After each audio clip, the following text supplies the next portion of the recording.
ಜಗತ್ತಿನ ವ್ಯವಸ್ಥೆಯನ್ನು ಕಾಪಾಡತಕ್ಕವರು, ಎಲ್ಲರ ಜೀವನಕ್ಕೆ ಆಧಾರಭೂತವಾದಂತಹ ಶಾಂತಿ ಸೌಹಾರ್ದವನ್ನು ಯಾರು ಉಳಿಸ್ತಾರೆ ಅವರೆಲ್ಲರೂ ಕೂಡ ಜಗತ್ತಿಗೆ ಪೋಷಕರು.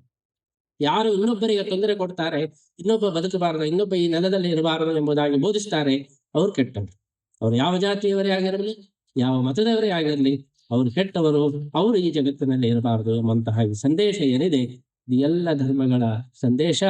ನಮಗೆ ಆಶ್ಚರ್ಯವಾದಂತಹ ವಿಷಯ ಅಂತ ಹೇಳಿದ್ರೆ, ನಾವು ಕುರಾನ್ನ ಕನ್ನಡ ಅನುವಾದವನ್ನು ಓದಿದ್ದೇವೆ. ಕುರಾನಿನ ಕನ್ನಡ ಅನುವಾದ ಮಧ್ವಾಚಾರ್ಯರ ದ್ವೈತ ಸಿದ್ಧಾಂತದ ತತ್ಪ್ರತಿ.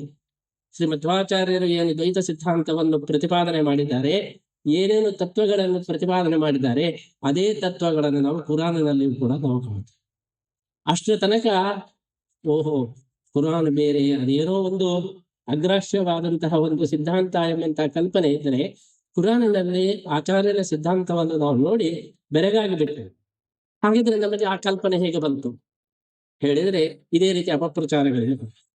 ಕುರಾನ್ ಅದು ಹಿಂಸೆಯನ್ನು ಬೋಧಿಸ್ತದೆ, ಅದು ಕೆಟ್ಟದ್ದನ್ನು ಹೇಳ್ತಾ ಇದೆ ಎಂಬುದು ಅಪಪ್ರಚಾರದಿಂದ. ಯಾವಾಗ ಪರಿಚಯವಾಗ್ತದೋ, ಯಾವಾಗ ನಾವು ಪೂರ್ಣ ಜ್ಞಾನವನ್ನು ಪಡೆಯುತ್ತೇವೆ, ಆವಾಗ ಅಜ್ಞಾನ ತೊಲಗಲಿಕ್ಕೆ ಸಾಧ್ಯ ಇದೆ.